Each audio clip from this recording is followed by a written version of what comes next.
chicos, gracias por vuestra asistencia, gracias al espacio Ardeman como siempre, y hoy vamos a presentar un libro de Grell, El hombre que cambió mi destino. Están en la mesa el gran Javier García Isaac y las grandes, hija de León de Grell, Ana de Grell, a la derecha de Javier García Isaac. A la ultraderecha está Cristina, hija de Ana, nieta de León de Grell, y a la ultraizquierda Elena, hija de Ana y nieta de León de Grell. También tenemos entre el público a otro nieto de León de Grell, José Luis, si no me equivoco, José Antonio, ahí sabéis quién es, muchas gracias. Y lo primero que quiero decir, luego iréis mejor a los que hablan con micrófonos, lo primero que quiero decir son dos cosas. Este libro no es una biografía de León de Grell, es una biografía de Ana de Grell. Ana de Grell cuenta sus vivencias desde que nace hasta que se reencuentra con su padre y pues lo que va viviendo, y ahora os lo irá contando durante esos años, hasta que fallece el grande León de Grell. Quien quiera leer una biografía de León de Grell no es esta, pero el que quiera leer cosas que no se cuentan en la biografía de León de Grell es este el libro que tienen que ver. Luego Javier García Isaac va a ser el que lleve el peso de la presentación y decir que Javier García Isaac no pudimos meterlo en el libro por falta de tiempo, ¿verdad?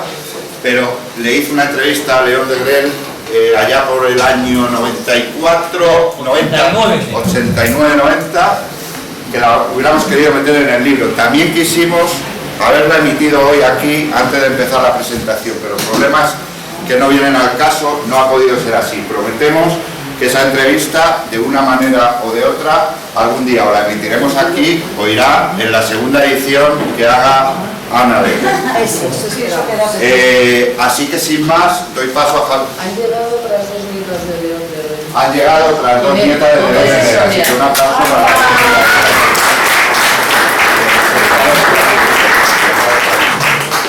Así que sin más, le voy a dar el paso a Javier García Isaac. Y muchas gracias y espero que os guste la presentación. Ana, la hija de León de Grell, la más joven de la mesa, es una mujer muy simpática y lo vais a ver en este ratito. Gracias. Espero que os guste la presentación y luego el libro. Muchísimas gracias, Javier. Todo tuyo.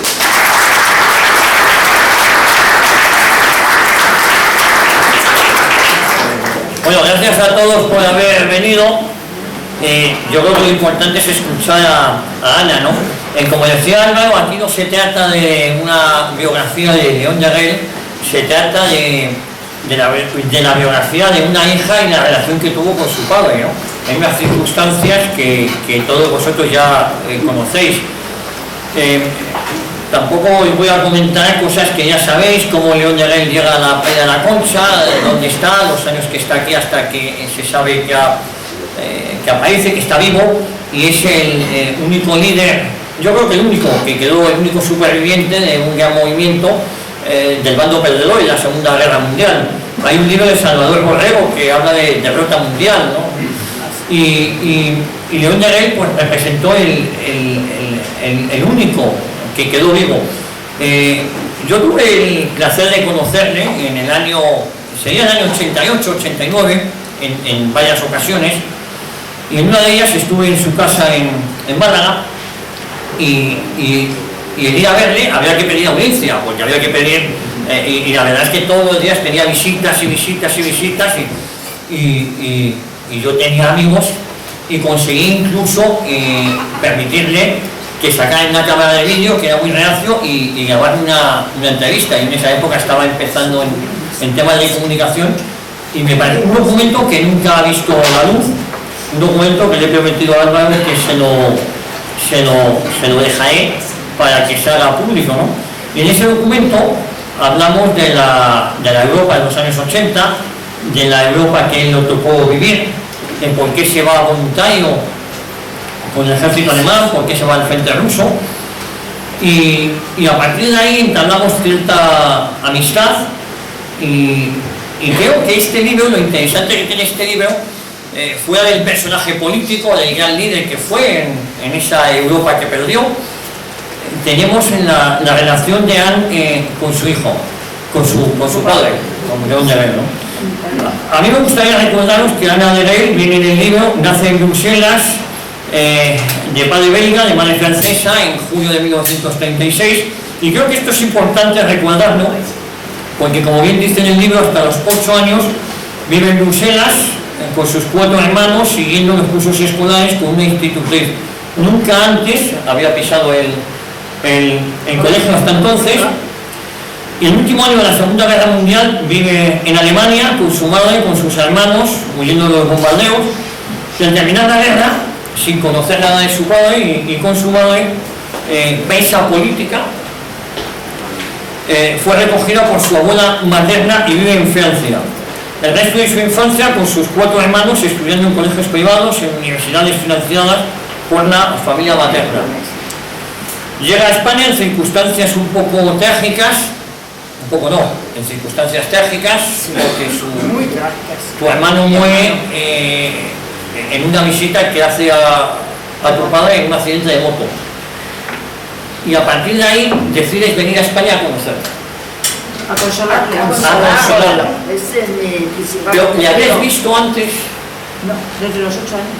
¿No le habías visto? No lo había vuelto a ver después del final de la guerra, vamos. Que llegué a Bruselas, cuando terminó la guerra nos recogieron ahí un camión americano que recogía a la gente que no era alemana para ser. Ana, no mires a Javi que es muy feo. Arréglate a... Es feo, Para que te oigan.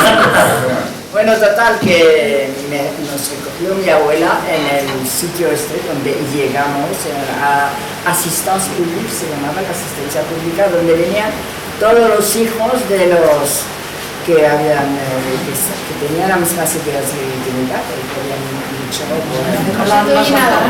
Aquí. ¿Así? Bueno, y entonces pues así llegué. No, tengo que estar aquí, ¿no? No, más cerca. Porque me muevo mucho. No, incluso más cerca, si quieres. Acércate. Sí, así. Acércate tú. Perfecto. No, pero si estoy como las... Bueno, entonces nos recogieron. Bueno, nos recogió mi abuela, la familia de mi madre, que fueron los que vinieron allí, que se dieron cuenta que todos los hijos de los que habían huido, que habían colaborado, los llamaban los colaboradores, pues estaban en la asistencia pública, que era un sitio espantoso, porque había niños más pequeños que yo, desde que habían llegado allí ni les habían cambiado los zapatos, estaban totalmente con harapos vestidos de huir y todo, fue horrible. Y yo vi de repente llegar primero mi hermana mayor y la más pequeña, que estaban con mi madre. No estaba con el mismo grupo. Yo había venido con una institutriz, que fue tremendo la separación también de mi madre ahí en Alemania. Entonces había venido dos hermanos míos, mi hermano y otra hermana, en coche, y llegamos a Bruselas y nos metieron a Assistance Publique, ¿no? Y después mi otra hermana, la mayor, y la más pequeñita, llegaron, la pequeña no la reconocía. Había cambiado mucho, apenas que estaban con mi madre. Y mi madre, claro, la cogieron y no la volví a ver. No la volví a ver a mi madre. Entonces estábamos los cinco, bueno, la volví a ver después de 5 años. Pero ahí, a la llegada, la primera persona que vi fue mi abuelo materno, que se había oído la debacle y que estábamos perdidos completamente sus nietos, y vino con uno de sus hijos, un tío mío, y ¿me oyes bien o no? Sí, No sé si me perfectamente. muevo. No, pero yo quiero estar a primera. ¿Tú sabes que tengo la espalda mal? Acercar el micrófono. Así. Bien, ¿no? Sí, estoy muy cómoda. Sí. Pero me oís bien, ¿no? Pues eso. Y entonces, pues, nos fuimos a Francia, directamente a Francia. Y en Francia, y Con mi abuela. ¿qué te decían de tu padre? ¿Qué sensaciones tenías? Nunca hablaban mal. Eso es lo principal. Nunca. Solo intentaban no dramatizar la historia de mi madre, porque nosotros llorábamos por no ver a mi madre. claro, si no la volvimos a ver, ahí a la vuelta de Alemania, y mira que irse a Alemania también fue una idea un poquito, yo nunca la entendí bien, yo era una niña, pero fuimos ahí muchas mujeres de soldados y oficiales que estaban luchando en Alemania, y todas las mujeres y los niños estábamos en una casa inmensa, en un bosque, y según mi padre estábamos súper y ahí no nos podía tocar nadie, pero oíamos desde lejos los bombardeos y todo, Alemania ya era el final. Y entonces pues llegamos, te digo, a Bruselas, así mucha gente que... Era un coche americano, fíjate, en un coche se hablaba inglés, eran americanos que recogían así gente que no había luchado, y sobre todo mujeres y niños, y a mi madre también la cogieron por su cuenta. ¿Y tu madre qué te decía de tu padre? ¿Te hablaba de él, del líder político No, que porque era? después de la guerra no tuve ocasión de hablar con ella, hasta que estuvo condenada a 5 años de cárcel, solo por ser la mujer de León de Grey. La única excusa para encarcelar a tu madre es que estaba casada con León de Grey, pero en política no se metió ella nunca. Él le apoyaba en muchas obras sociales. Tú sabes que mi padre organizaba, no es que organizara, pero había huelgas de obrero, la gente necesitaba, siempre ahí estaba él para ayudar a todo el mundo, y se organizaban muchas cosas en ayuda de mujeres de mineros y todo eso, y de gente que estaban en huelga y lo que sea, y ahí estaba mi madre siempre. En este aspecto ella siempre lo apoyó y colaboró con él, pero políticamente pues sí, te voy a decir, había desfiles, había mítines maravillosos, pues ¿dónde iba a estar ella? Ahí estaba. Nosotros, desgraciadamente, yo era muy pequeña, yo de eso no me acuerdo, pero ella sí participaba mucho, y toda su familia, Y no hay que olvidar que los 5 años de cárcel de mi abuela fueron durísimos para ella, y para nosotros, para sus hijos, para su familia, sus hermanos. Nunca quiso hacer ver que estaba sufriendo, porque ella el primer año de prisión le pasó absolutamente aislada, no podía ver a nadie. Y hicieron una pequeña se visita. llamaba los franceses de esa prisión. Y cuando ya pudieron ir a verla, fue tan duro y tan traumático que le dijo a su madre: no vuelvas a traer a los niños, no quiero que me vean así. Y así 5 años, simplemente por ser la mujer de León de Grey. ¿En qué año vienes a España? En el año vengo a España, Sí. que fue en circunstancias trágicas, porque un hermano, yo primero tenía mucha curiosidad de conocer a mi madre. Pues no lo conocías, no te acordabas. No, en absoluto. Bueno, las fotos que había en casa de mi abuela era una cosa muy trágica, que habían recortado. Ay, está pendiente de todo. Ya, pero si estoy hablando con él. A mí me gusta mirar a la gente de frente. Bueno, pues miro ahí, que estaba diciendo que mi abuela, que... Las fotos. Sí. Cortadas. Todas las fotos, en casa de mi abuela, todas las fotos de niños, nosotros, de bebé, todas estaban recortadas, la foto de mi padre. No teníamos ni idea, bueno, yo sí, porque ya era un poco mayor, tenía 8 años ya, pero mi hermana más pequeña pues no sabía qué cara tenía su padre. Llegas a España y... Tenían mucho miedo, la familia lo que tenía, esa era la cuestión, tenían mucho miedo porque Francia, tú sabes que la resistencia y todo eso, pues todo lo que tocaba al campo opuesto era muy peligroso, los odiaban. Ana, ¿Me oís bien? Sí, como me estoy moviendo mucho. Acércate así, Tengo que hola, hablar mira. más Hola, mira. Hola. Tu micro no funciona. No puede ser. Hola. Sí, te tienes que tocar más. acércate más y... Pégate la voz ahí. Yo no voy bien con las técnicas. Ahora sí. Modernidad. Más cerca. Más cerca, así. Me voy a tragar.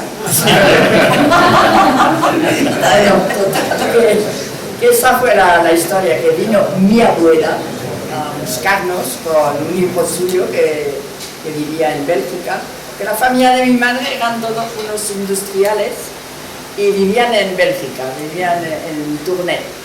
tenían una fábrica ahí y entonces se ocuparon mucho de nosotros hasta económicamente, la familia de mi madre. Y entonces nos llevaron muy lejos, en Francia, en un sitio que se llamaba el Périgord, no sé si conoces Francia, un sitio muy bonito donde hacen un foie gras magnífico. Y entonces ahí vivimos, pero también mis tíos tuvieron problemas porque durante la resistencia, ¿me oyen? Como veis, no, Ana se echa para atrás para que no lo vean. Ahí. Ah, sí, Así me bueno, sí. Es que yo no voy con las modernidades. Como que no se le va a Bueno, total, ¿dónde hemos quedado? Que viene mi familia a Bélgica, a la asistencia pública, a recogernos. Y ahí empieza nuestra vida en Francia y mi madre, pues, encarcelada. No la volvimos a ver, ahí al volver de Alemania no volvimos a ver a mi madre. Y nosotros pues allí preguntando por ella y tal, sobre todo la más pequeña pues empezaba a andar, nuestra madre, empezaba a andar. ¿Y de tu padre sabías algo en ese momento o nada? No. ¿Si estaba vivo? No, si no estaba muerto? preguntábamos, nosotros no preguntábamos nada, estábamos en una aventura tan surrealista.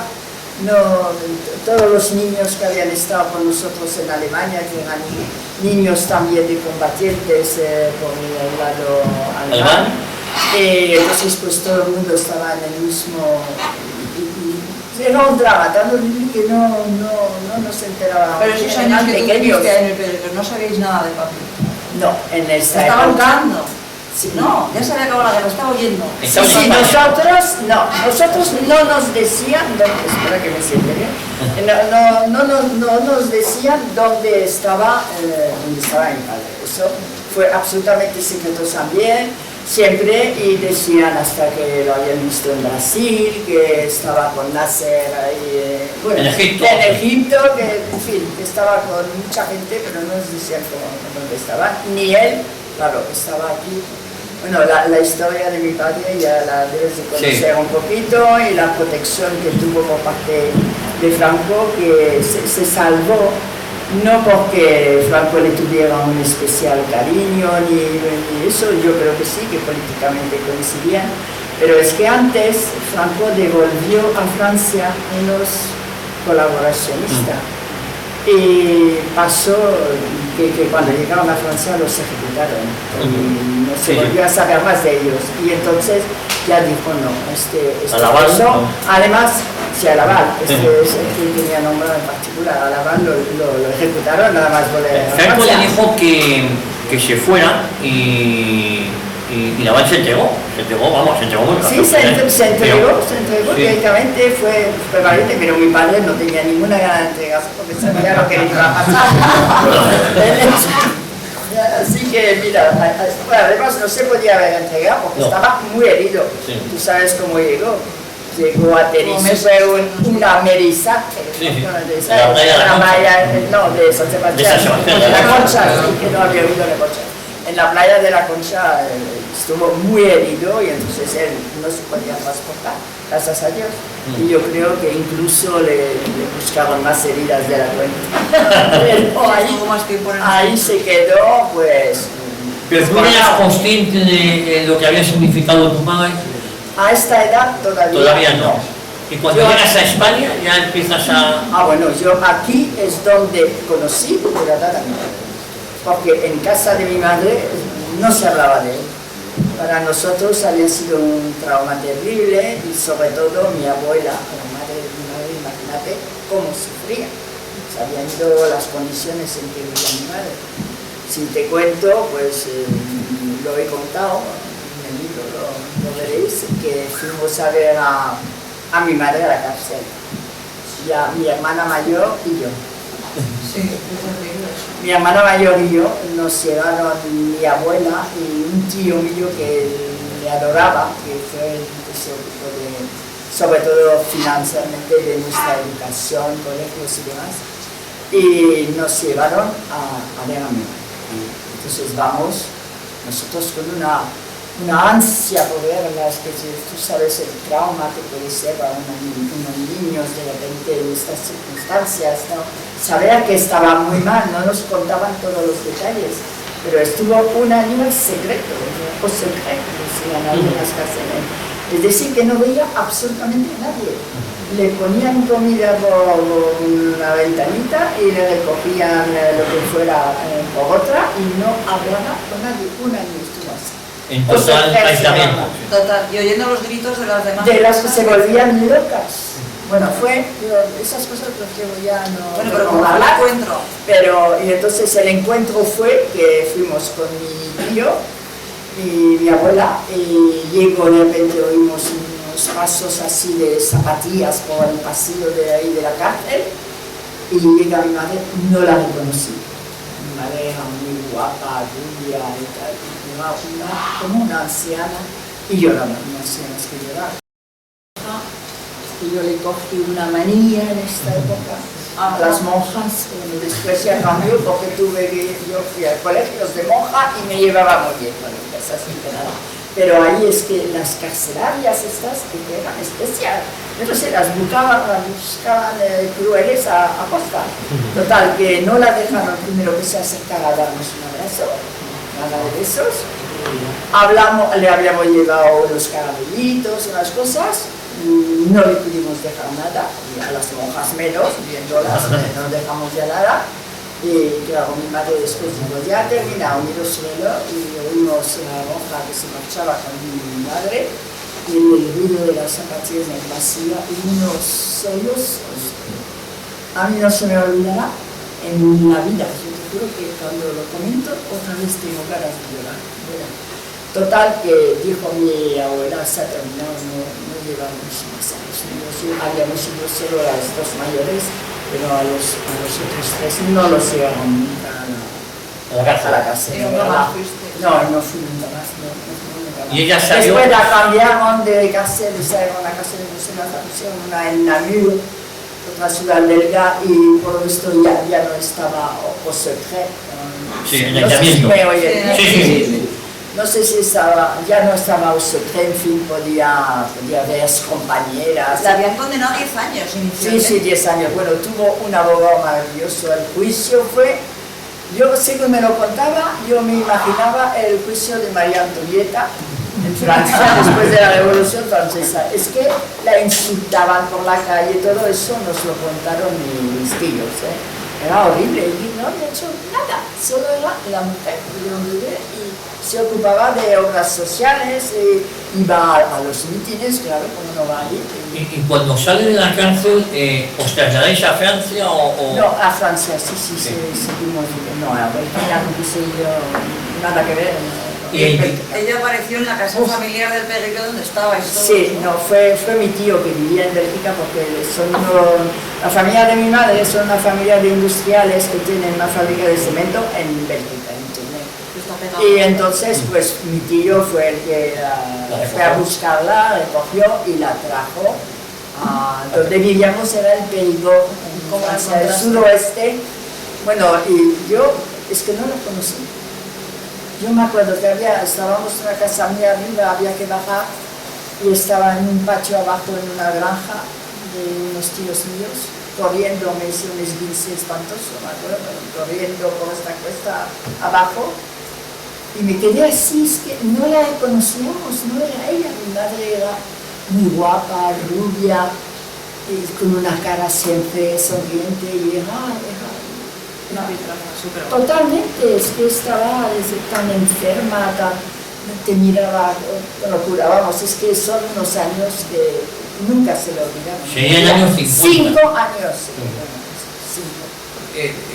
Ella está con vosotros en la casa de Francia. Entonces, sí. Con la familia materna. Con la familia materna. Y entonces ella lo único que quería, sabía que toda su familia era la que financiaba nuestra educación y todos los colegios y demás, y entonces ella lo que quería era muy tenaz y muy trabajadora y quería colaborar en algo económicamente, y que eran sus hijos y los colegios, pues claro, nos ponían en buenos colegios y tal, dice, yo voy a trabajar. mamá, por favor, bueno, mamá, no, hija, decía mi abuela, primero tienes que descansar y tal, ¿y en qué vas a trabajar? Si no vas a... No, total, que ella. Y yo, máquina de escribir, profesor de estética, que era, no, en aquella época se cogía así con chicos, y tal, y quiso trabajar, y comenzó a trabajar enseguida, y se puso a trabajar. Y se fue, nos siguió a los colegios, y me acuerdo en esta época estábamos en un colegio internas en Poitiers, un colegio de Sagrado Corazón, en Francia, y ella buscó una habitación y escribía con la niña más pequeña, que es otro drama de la familia, porque mi hermana pequeña, cuando salió mi madre, era fuerte. Cuando salió mi madre de la cárcel, pues mi hermana pequeña es que no se conocían, es que la niña tenía apenas empezaba a andar y entonces ya tenía 5 años y huía de ella, era una persona rara, extraña. Su madre era la abuela. Y entonces su abuela, mi abuela materna, pues tenía un cariño loco con ella, era su madre. Estamos hablando del año 50, en esa época de tu padre todavía seguías sin saber nada, no, nada, ni preguntábamos. 13 años. Pues sí, porque salí 8 y 5. Sí, 13 años. Muy bien. Y las matemáticas no son lo mismo, por eso es posible que me haya equivocado. Muy bien, tampoco son lo mismo. Bueno, y esos años hasta... ¿cuándo decides venir a España o qué es lo que sucede? Bueno, eso fue también otra... Primero, la curiosidad, porque mi padre sabía que en mi casa de mi abuela no teníamos ni una foto de él. Ya te lo conté al principio. Las fotos de bebés, de niños, de la época que estuvimos con él, habían recortado la cabeza. Todas las fotos estaban con la cabeza recortada. Y entonces no teníamos ni idea, ni físicamente, porque no había ni periódicos, ni revistas, ni nada que tuviera fotos suyas. Entonces tienes esta curiosidad. Y la que la tuvo primero y más fuerte fue mi hermano.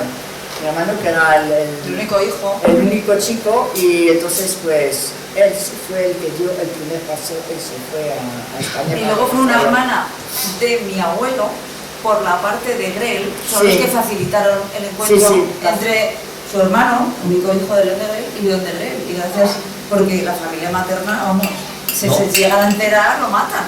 Se fue a escondidas para aparecer en Constantino. Bueno, fue como a su padre. Una novela de James Bond. Lo llevaba en la familia del coche. La que impulsó a que se conocieran. Los Lumet no tenían el más mínimo interés, pero bueno, una vez que estaba ya en España y se enamoró de España, de la Semana Santa, se reencontró con su padre, una relación preciosa y maravillosa. Se mató en un accidente de moto. Con 18 años. Sí, fue terrible porque él nos escribía a Francia para comentarnos, vio todos los preparativos de Semana Santa. Sí, se enamoró de la Semana Santa española. Y entonces nos escribía para intentar convencernos de venir a ver esto, no hablando de mi padre, hablaba del ambiente de España, que era maravilloso y tal, no quería insistir demasiado en que viniéramos para conocer a mi padre. Y yo pues escuchaba todo esto, lo iba almacenando y claro, siempre dices, pues también es una persona que tengo que conocer alguna vez.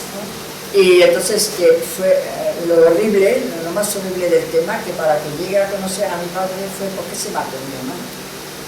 Estaba estudiando en Sevilla y mi padre le había comprado una lambreta, decía, es más seguro que una Vespa. Entonces yo le compré una lambreta, yo no sé de dónde había sacado eso, pero bueno, no fue porque no fuera segura la lambreta. No. Es que mi hermano no sabía conducir bien y se fue por un sitio con los tranvías, ¿sabes? En Sevilla de España. Total, accidente, se desnucó, se terminó la historia y era un sábado, le esperaban todos sus amigos, porque mi padre mientras tanto se había hecho una casa en un pueblo andaluz que se llama Constantina de la Sierra. Es una maravilla de pueblo, lo ha conservado todo el mundo. Estamos hablando del año 58. Y en 58 se mató. Y claro, nos escribía sobre la Semana Santa, digo, pues yo voy a conocer la Semana Santa. Yo iba para conocer a mi padre y sobre todo mi madre, la grandeza de mi madre. después de todo lo que había pasado, jamás le reprochó a él nada de ser. ¿Nunca se volvieron a ver? Sí, pero espera, que la historia como va. Que esta vez, pues, en Semana Santa, entonces yo llego allí y me dice ella misma, ve a España a consolar. Fíjate qué grandeza. Ve a consolar. Que tu padre se imaginaba en una sí, se quería, pistola. dice la gente de Constantina, así se llamaba el pueblecito donde vivía, Constantina, de la Sierra, un pueblo precioso. Pues entonces él se había encerrado con su pistola, decían que era su pistola que tenía en la guerra, bueno, no lo sé, pero sí quería suicidarse, todos sus amigos, toda la gente dice, es que tuvo que ser para él algo absolutamente espantoso. Yo misma hubiese ido, aunque no me lo hubiese dicho mi madre, necesitaba a alguien que le levantara el ánimo y le consolara. ¿Cómo fue ese encuentro con él? Bueno, eso es... Porque tú tenías 21 años, ¿no? En esa Tenía 21 años, sí, ¿qué año fue? En el 58. Estoy más o menos calculado de memoria. No tenías que se va muy bien esto, pero... 22. Tenía 22 años tenía. Y entonces cojo el tren en París, el tren nocturno, y llego y una amiga alemana, mira, íntima amiga de mi abuelo. Íntima amiga de mi abuelo, de todo su entorno en Madrid. Clarita Stauffer. Sí. Una mujer. ¿La habéis conocido vosotros también? Sí. Bueno, ella hizo de intermediaria y la llevó a Sevilla. Bueno, pero lo primero es que fue muy gracioso porque no nos conocíamos, ni ella a mí ni yo a ella. Entonces nos habíamos dado alguna cosa para conocernos, yo llevé una flor, me dijo ella, en fin, de eso de novelas, ¿sabes? De películas, sí. Y entonces pues nada, que llegué a casa de Clarita y al día siguiente llegaba mi padre de Sevilla, porque él vivía en Andalucía. Y entonces llegaba un vuelo que venía de Sevilla y íbamos al aeropuerto de Barajas. Y me deja, Clarita se llamaba la amiga, me deja sola para que vea si lo reconocí, si lo iba a reconocer o lo que fuera. Y mira, lo reconocí y enseguida se me dejaba de la vida. Y él a mí. Eso es todavía más difícil porque me dejó con 8 años. Dice que me reconoció enseguida. Y a ti te dio un flechazo, como dices bueno, siempre. sí. ¿Cómo es? Good food. Bueno, el libro de hecho se llama El hombre que cambió mi destino. Cambió mi destino, claro. Yo nunca pensaba haber terminado viviendo en España. Se enamoró de un andaluz. Bueno, eso también tiene mucho que ver. De enamorarse y a la Dice todo que ver. tiene muchísimo que ver. Vienes y te quedas... Todas esas niñas son andaluzas, así que... Cuéntanos si te parece alguna anécdota que te emocionara especialmente. En el reencuentro, Sí. pues O en primero el abrazo que nos dimos, mirarnos, la mirada. Primero la mirada, eso le reconocía perfectamente la mirada. Pocas fotos había podido ver, porque tú sabes que nos las escondían o las recortaban. Y entonces nos reconocimos, no sé, había un lazo y nos dimos un abrazo y fue good food, como digo en francés. Y él sobre todo sabía que enseguida pues iba a poder hablar con él, iba sobre todo a poderle consolar, que para eso había venido. Y él, bueno, tú no sabes las lágrimas que tenía él cuando nos encontramos, más que yo soy más fría. ¿No? Pues yo me guardo más los sentimientos para adentro, pero él se ve que estaba súper emocionado. Sobre todo con la muerte de su hijo, claro. Todo muy reciente, de haber querido casi suicidarse, a ver de repente una hija que llegaba para consolarlo. Bueno, a eso luego mi abuelo ya es a enseñarla, a desvivirse por ella, enseñarle todo lo que es Sevilla, Andalucía, y Constantina, la Semana Santa, todo. Coincidía con la Semana Santa. ¿Cuánto tiempo te quedas en ese primer viaje o ya te...? Pues me quedo... No, me quedo lo que es la Semana Santa, y entonces él, como sabía que mi hermano hablaba tanto en sus cartas de la Semana Santa, pues primero vimos en la Semana Santa de un pueblo, que tú no sabes lo bonito que es, del pueblo de Constantina. Y después ya fuimos a Sevilla, pero en vez de él, tú sabes que conocía muchas autoridades de ahí de Sevilla y Andalucía, le tenían siempre en la Semana Santa en unos palcos aquí con el alcalde y tal. Bueno, total, que dijo que pasaba de todo esto y fuimos los dos por las callejuelas de Sevilla. Perdón, es información de servicio. Si alguien tiene un Mercedes aparcado enfrente, le están multando. Vaya, todo el mundo sabe que tiene Mercedes. ¿Y que le están montando? Que lo está montando. Pero todos hemos querido aparcar ahí. Era demasiado fácil aparcar ahí. Todos hemos querido dejarlo ahí. Nos ha hecho bien la vida. Bueno, total, que vimos primero la Semana Santa de Constantina. ¿Dónde te emocionaste tanto acordándote de tu hermano? De mi hermano todo el tiempo. Y yo no hacía más que llorar. Que ya no había llorado en el aeropuerto. En el aeropuerto yo estaba en shock, en estado de shock total. Mi padre sí, se le salió cuando la lágrimas. Si ve eso en un hombre, pues impresiona, ¿no? Bueno, eso es historia pasada. Entonces ya estamos en la Semana Santa de Sevilla, de Constantina. Y ahí da la casualidad que me encontré con el que iba a ser mi marido. En ese primer viaje. En ese primer viaje. Yo pues, no llegué a hablar con él, pero él me dijo que me estaba mirando todo el tiempo. Porque yo era la extranjera, la hija de León, es que ahí le llamaban Don Juan. Don Juan de la Carlina era su casa. Era Don Juan de la Carlina, nadie más o menos sabía que era un señor que hablaba muy raro. Y así lo conocían, era el Don Juan de la Carlina. Bueno, entonces mi marido no, porque era estudiante, estaba en el último año de Derecho, su padre era un odontólogo ahí en Constantina. Y me vio, decía que me miraba todo el rato allí. Y yo era una dolorosa total. Porque no hacía nada. No, como sigue siendo. Oye, nada de bombón ni de... Te vas, vuelves a Francia. Bueno, pero era primero una Semana Santa maravillosa, es que me lleva a Sevilla, tú sabes lo que era Semana Santa de Sevilla, por las callecitas, las saetas, todo eso, bueno, para mí era todo nuevo, era una maravilla. ¿Y vas a Francia? No. Sí, entonces vuelvo a Francia y entonces pues, no, estaba trabajando, entonces tenía que cumplir con mi contrato de trabajo, pero sabía que iba a volver a España, lo sabía. Entonces la primera noche, es que fue lo que te dije, es que fue el conflicto, es que fue una cosa, No pudo cambio, quedarse en Francia. no, y adoraba a mi madre, y la adoraba hasta el final. Pero entonces mi madre me oía llorar por la noche en la cama y vino a consolarme, dice, y lo único me decía, shh, tranquila, tal. Se imaginaba lo que me estaba pasando. Y sabía que su marido era un hombre embaucador, se dice así, ¿no? Sí. Que me había conquistado, ¿no? Así que sabía, y ella, bueno, por una parte estaba contenta de que haya tenido una buena relación con él, eso sí, pero es que para ella fue un golpe tremendo, porque vivía con ella, trabajaba, vivía, pero vivía con ella.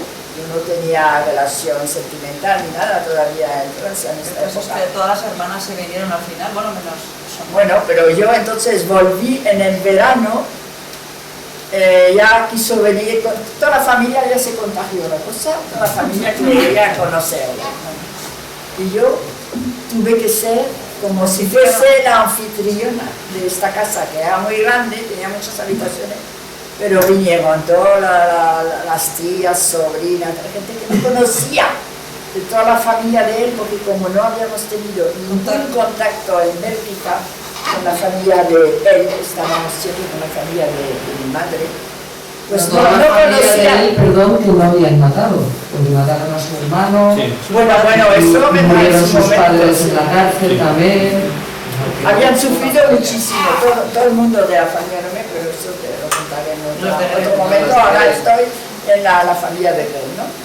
Y entonces ahí quisieron venir todos físicamente a conocerlo, a volverle a ver a la Carolina. Vuelves a España y ya te quedas en España.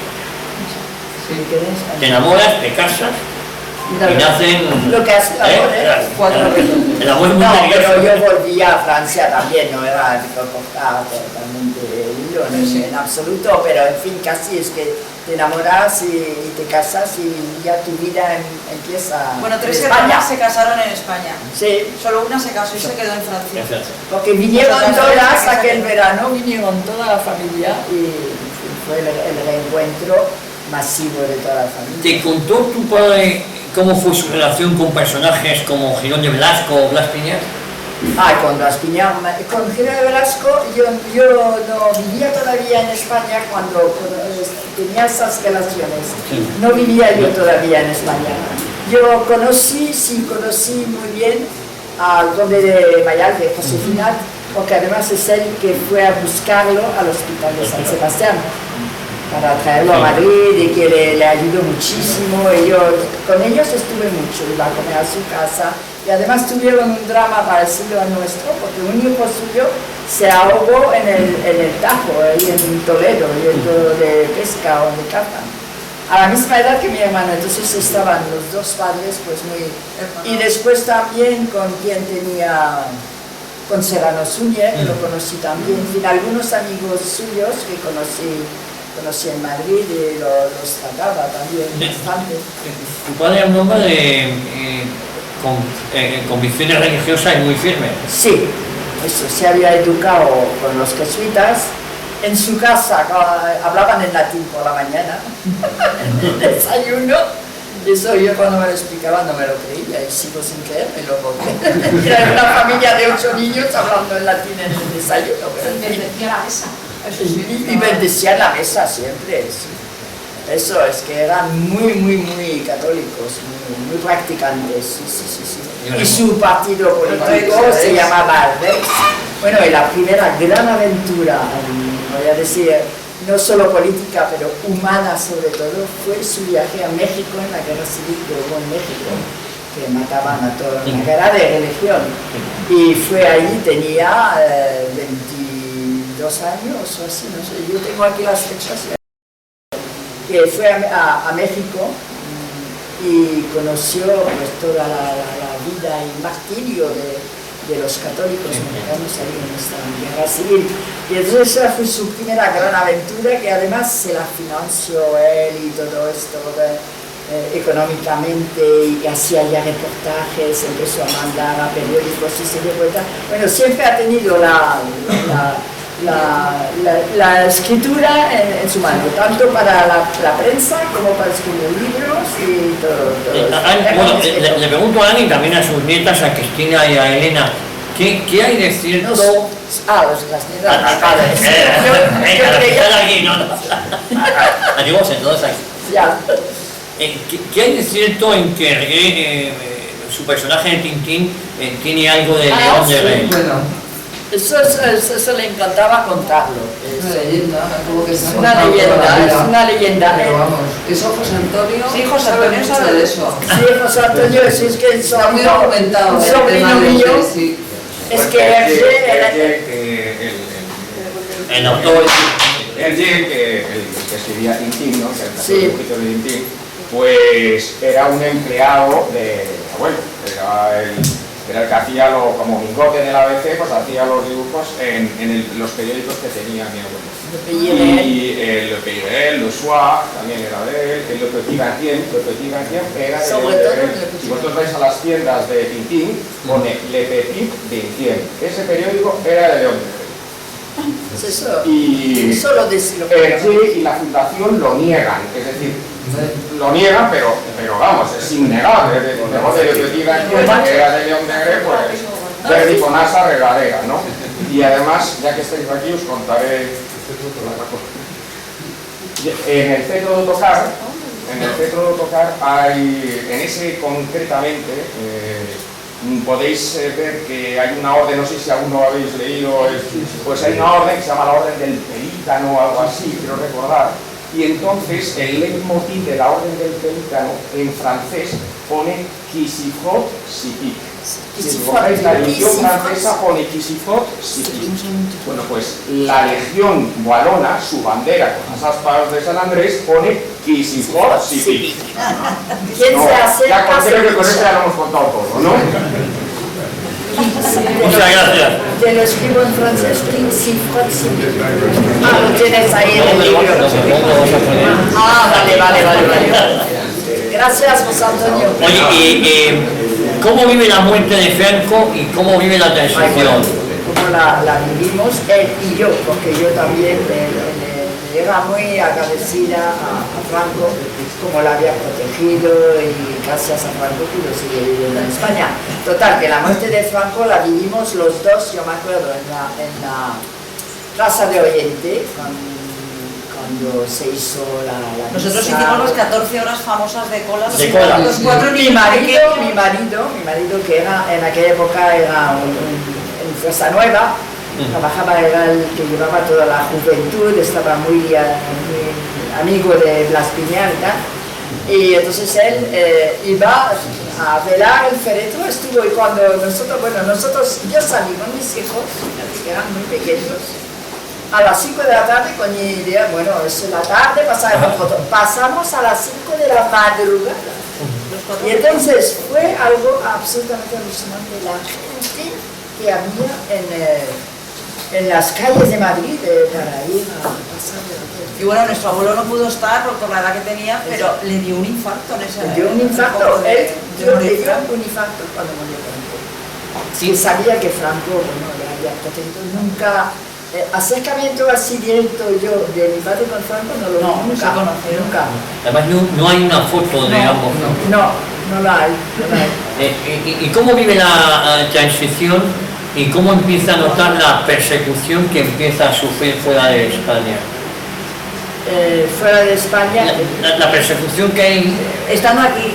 Los intentos de secuestro. Bueno, esto fue 4 secuestros, los tengo todos apuntados. Estuvo viviendo escondido. El último era el que lo llevaba todo, era un tal Aldupi.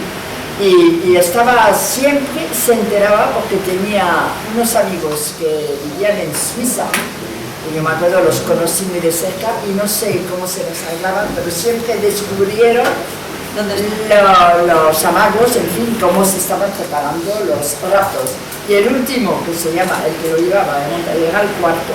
Nunca lo habían conseguido porque la policía española siempre estaba avisada, es alucinante la policía española. Si te cuento la de veces que se tuvo que ocultar mi padre, y yo me ocultaba con él, en casa de esta amiga común que se llama Clarita. Hemos convivido meses con 2 policías en la puerta de la casa para proteger a mi padre, porque por culpa de todas esas amenazas de rapto y demás. Y ahí llevaban, el último llevaban hasta un féretro, una caja de su tamaño en el capó del coche, y los arrestaron justo al entrar a Constantino. Que tú veas como la policía de aquí estaba al tanto de todo. No, la policía protegió a mi padre de 4 raptos.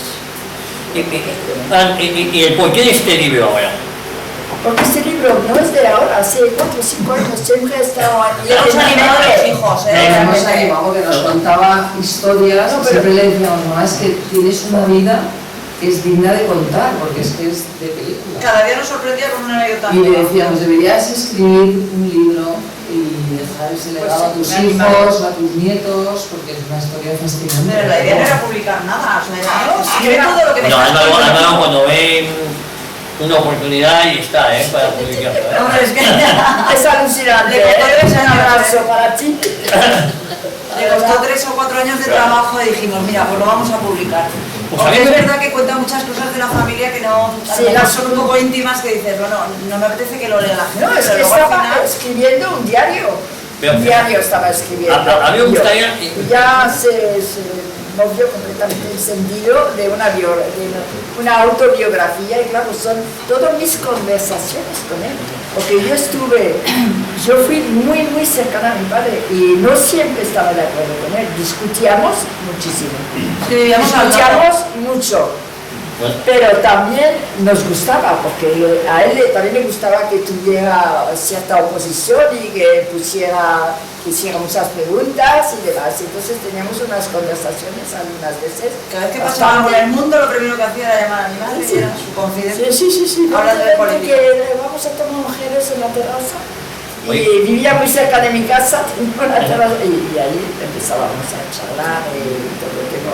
Bueno, unos recuerdos maravillosos. Muchas veces también había gritos que se oían y eso que teníamos muy buen temperamento. ¿Sí? Como el espacio alemán es un espacio de libertad y aquí se deja hablar a la gente, sí, pero antes sí que me gustaría, para terminar, si os parece, que nos dijerais, tanto Cristina, Elena como Juan, qué se siente al haber sido nietas o hijas del León de Herrera. ¿Cuál es la carga, el peso? O no, todo lo contrario. De todo. ¿Cuál es el sentimiento que tenéis? Ha tenido un poco de todo. Yo lo contaba el otro día en el streaming cuando que es verdad que de pequeños a veces hemos tenido presión de este apellido de qué es, no será del famoso. A ver, en los colegios. Nunca, al contrario, siempre he estado orgullosa. Pero siempre nos hemos enorgullecido. Sí, y además yo siempre me he encontrado con gente, además, al contrario. De León. Tuve un profesor de universidad que en cuanto vio mi apellido ya me puso 10.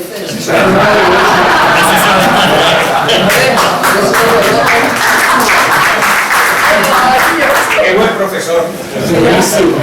Sabía la historia, ¿no? Era sabio. Ahora las universidades creo que no son iguales. No, ahora no. Y depende de lo que estudies, ¿eh? Claro. Este la estudió políticas y la odiaban por ser Claro. nieta Sí, tengo una hija que acaba de empezar ahora comunicación audiovisual en una pública, espero que no haya incidentes. Bueno, tiene el apellido de él muy lejos, Sí, pero Bueno, vamos. además todas saben Se encontrará de defenderse todo. muy bien y hablar muy Pero sí bien. hemos tenido que defendernos muchas veces. Bueno, pues Yo yo trabajaba en el grupo Prisa. qué valor. Fíjate qué valor. Hombre, el grupo Prisa lo funda Manuel Fraga con 300.000 pesetas, lo recuerdo a menudo. Y lo primero que me dijo un compañero, ¿de Grel? ¿Tú sabes quién era León de Grel? Y yo sí. Era mi abuelo, así que no me digas nada. Y no me lo dijo nunca nada más. Dile, pero el fundador de esto también lo sabía, ¿eh? Sí. Bueno, yo creo que esta familia se merece un aplauso por haber estado aquí.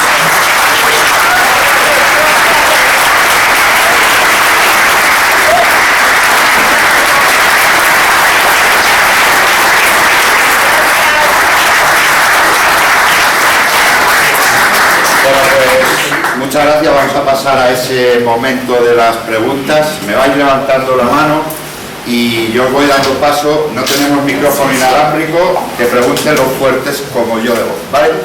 ¿Quién quiere hacer alguna pregunta? Cristina, Elena, Ana o Javier García Isaac, por supuesto.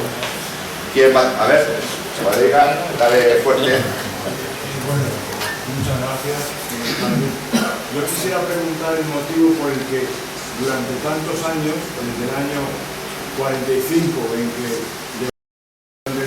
hasta el año 58 no pudo mantener contacto, o qué tipo de contacto podía mantener con la familia, si había correspondencia, si había cartas, y cuál es el motivo, y luego la parte de leyenda que existe, cuánto tiene de cierto o no, de las ayudas que tenía León de Herrera en España, de L'Oréal, de otras empresas que le ayudaban a refugiarse en momentos en los que podía verse más asediado. No. Primero, de empresas que le ayudaban a esconderse, nunca había. Y la primera era Pues la que tuvo contacto desde que 45 años no había contacto. Ni correspondencia. Con la familia, nada, en absoluto. Eso era por prudencia.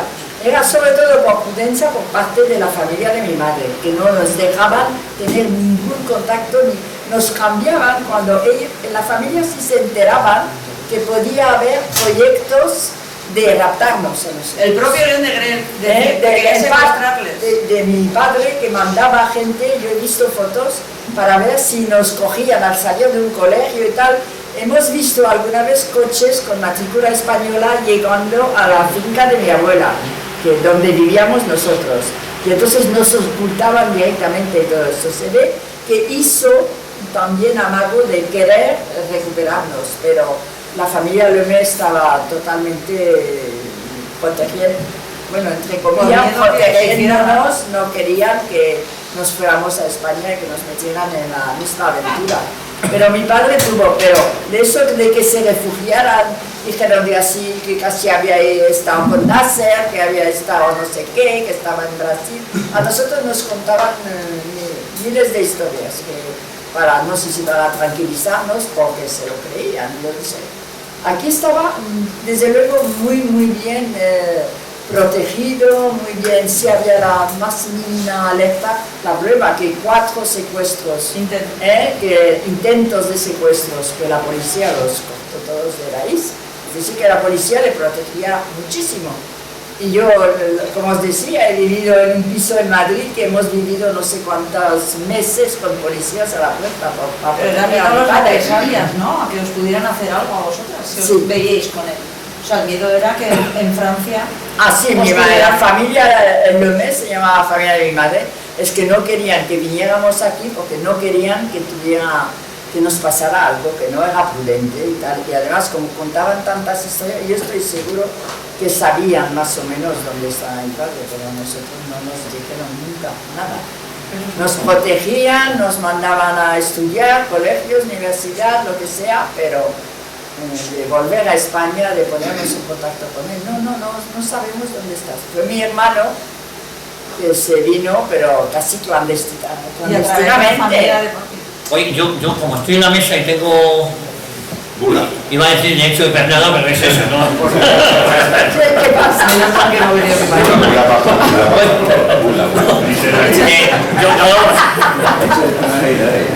Me gustaría saber la amistad que tuvo con Otto Skorzeny. Skorzeny lo conocía en Madrid, ¿no? Sí, él vivía aquí, ¿o no? Sí, mi hermano. Sí, yo lo conocí también y conocí a su hija, a una hija suya, Pero por las calles de Madrid. ¿Qué relación tenía? ¿Tuvo muy buena relación con él? Sí, claro, totalmente, sí, eran como camaradas, vamos, sí, llevaban muy bien. Yo creo que tú podrías aclarar algo de esto o no. De la amistad con Skorzeny. Sí. Bueno, yo creo que hay fotografías que están en... Bueno, yo quiero decir que es el escritor de un libro sobre Otto un Skorzeny. libro publicado de la serie de los libros sobre Objetivo Skorzeny, sobre la persecución que sufría Skorzeny, pero yo creo que la persecución que sufrió Skorzeny era una broma al lado de la que... Entonces recreó un fin de semana en Constantina. Entonces hay fotografías que están juntos en Constantina. Pues sí, yo no estaría en España en esta época. Precisamente allí creo que es donde tienen noticia de que ha fallecido el hijo, el Marqués de Correra, el hijo de José Finar, conde Mayalde, con su primo hermano a nivel del Tajo, en Toledo, de casa. Y se lo llevó y tardaron varios meses en aparecer. Sí. Entonces ese drama, que luego también la prensa recogió y que Skorzeny pues le conmovió bastante y bueno, nada más, muchas gracias.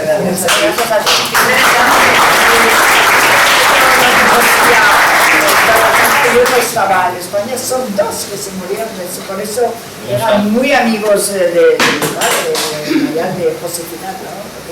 Su hijo ya estaba con un amigo también. A que nos pregunten más cositas los asistentes, ¿vale?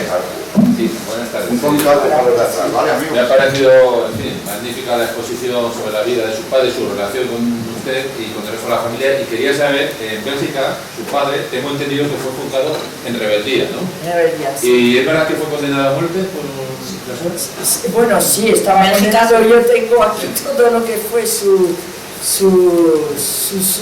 juicio y todo esto. Bueno, al final se desesperaron. Ya. Pues Antonio, contesta tú. Es que estas cosas, como tú eres el erudito de la familia. Sí, le condenaron a muerte en rebeldía, efectivamente. Y concretamente el año pasado, por primera vez, han desclasificado el juicio de mi abuelo. Y entonces se puede ver ahora un poco todo lo que pasó. Me llamaron bueno, nos llamaron y el único que fui yo, en nombre de la familia, y estuve presente cuando se desclasificaron los papeles. ¿Llegaron a pedir la extradición? Llegaron a pedir la extradición, pero el gobierno español decía que no tenían pruebas de que estuviese en España. No siempre lo negó. Pero, José Antonio, en el 74, 10 años después de esas cosas, se le declara, el gobierno belga le declara extranjero indeseable para prohibirle definitivamente volver a Bélgica. Tenemos que decir ahí que es un caso único de un odio. Yo he querido pedir por curiosidad la nacionalidad belga, puesto que mi abuelo es belga, y entonces he ido a la embajada belga para pedir, bueno, pues para hacer estos trámites y tal y cual, y entonces he pedido a la partida de nacimiento en Bouillon, donde nació mi abuelo, y pone que nació, y tachado dice no existió. Mi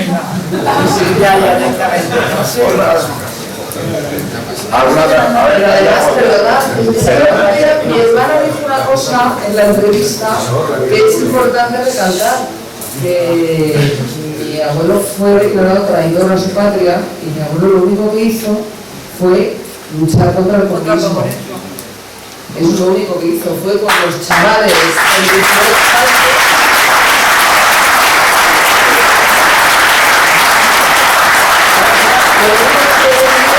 el comunismo no se hiciera con toda Europa, porque era un peligro inminente. Y quería eso para su país también, él era patriota, él quería su patria. Él cuando fundó su partido lo fundó porque era un país de partidos corruptos y lo que quería era mejorarlo. Y luchar contra eso era su fin, claro, pero luego así se lo va a dar. Y nunca estuvo implicado en nada del tema judío, ni se mantuvo.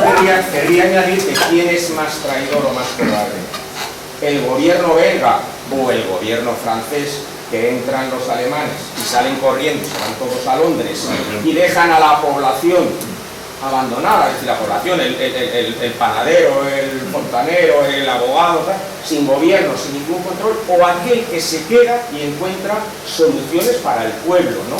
¿Y quién es más traidor? De Gaulle, que huyó a Londres y pasó toda la guerra en Londres, o Pétain, que tuvo que hacer ahí de todo para poder convivir con los alemanes. ¿O quién es más traidor? El gobierno belga que huyó, o León de Brel, que puso a los belgas de igual a igual y tú a tú con los alemanes.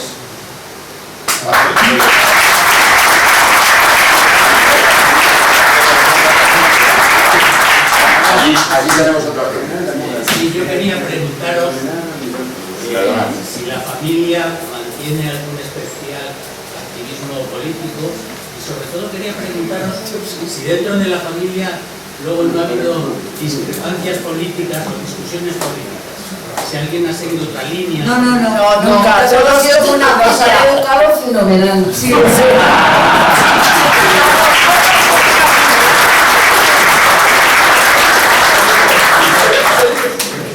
¿Alguna otra pregunta por ahí? Venga. La de 3. La de 2. Venga, la Venga, última. Marta, pregunta. Yo lo sé todo. Muy bien, ya lo sabes todo, sí. Bueno, pues muchas gracias por vuestra asistencia, gracias a esta gran familia, gracias a Javier García Isaac.